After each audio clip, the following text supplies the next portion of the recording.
Hey guys, it's Jennifer Amazon. Welcome back to my channel. Today I'm going to take you through the steps of how I create a cover art illustration. So right behind me we have the cover art for the second book of the Sage series, The Shadow Walker. So this project was a lot of fun, but it was a lot of work, and I'm going to take you through the steps. So initially I have a conversation with the author. Sometimes you may get to read the story before you illustrate it. Sometimes they just give you exactly what they want. The last book, I was able to read it and come up with something on my own. For this book, we had a time constraint, so I was just given a lot of information from the author. So the author told me, Dan LaRussa, exactly what he wanted. He had some references of some things that he was inspired by, told me which scene it was going to be, you know, everything from like what was going to be in the background to the terrain that they were on, how many people are going to be on the cover. He's very specific, which can be great, dealing with a client who knows what they want. Before you jump to a canvas, you need to really get your information down. So I went ahead and I started coming up with some sketches. So based off of what he wanted, and do some slight variations on them. So out of these sketches, he pulled out which one that he wanted. So as you can see here, it's not super detailed. No, you're not getting into anything super detailed. You're not putting too much information into the figures, like about anatomy and things like that, because these are just roughs. You just are blocking in shapes and forms, composition. That gets fleshed out later on.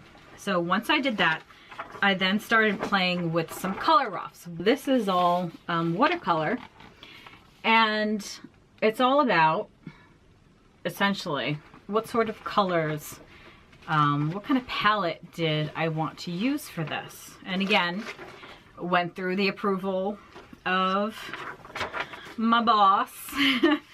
I now have my composition down and the palette, and then from there I jumped ahead and I came up with a color rough. So this here, it's a little bit more detailed. It's a little bit more fleshed out as to what they're wearing, the terrain, everything.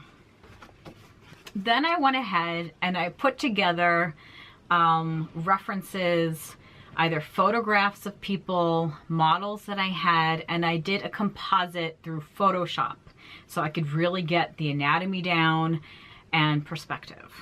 So after you've done all that homework, and it may seem like a lot, it's important. This is the information and the tools that you're going to use so that you can then transfer this concept successfully to a canvas. So when I began with this, I used a coal erase pencil. I believe I used red. Yeah. And I started drawing right on the canvas. And I cannot say this enough. It is so important to work out your anatomy, your details with that pencil. Do not try and figure it out with the paint later on. If you do, it's going to be more time consuming. Figure it out in the pencil stage. Get it all down. And then from there, start painting. That's the fun part, right? In the end, Dan was really excited with the final piece, and there were no surprises because throughout the entire process, he was informed of the composition, of the color, and he had plenty of chances to make corrections and to make changes. And it's very important you do that in the beginning. So that's why a lot of work is done before the painting. You don't want to bring a painting that's different from what the client approved, because you can have, you know, that can be disastrous. You know, let's say I showed up with, they were all wearing green, and that's not his vision. They're supposed to be in blue, and you know, as an artist, you may want to make changes, but at the end of the day, if If you don't make your client happy, you can forget about a future job. And at the end, when you present the piece, if it's not what the client wanted and not what they agreed upon, you now have to go back and make those changes. So don't make extra work for yourself. Don't try and surprise someone with something out of left field. It's really unprofessional.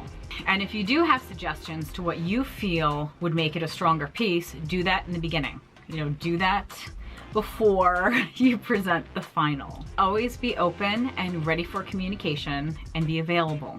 So this is my process on how to create an illustration from start to finish. If you have any questions about my process, go ahead and drop a question below. If you do something different and you would like to share, go ahead and leave me a comment. Like this video if you would like to see more videos like this. And please hit that subscribe button to stay updated with all the content that I provide. Thanks again for watching. Go make some art, and I'll see you in a future video. Bye guys.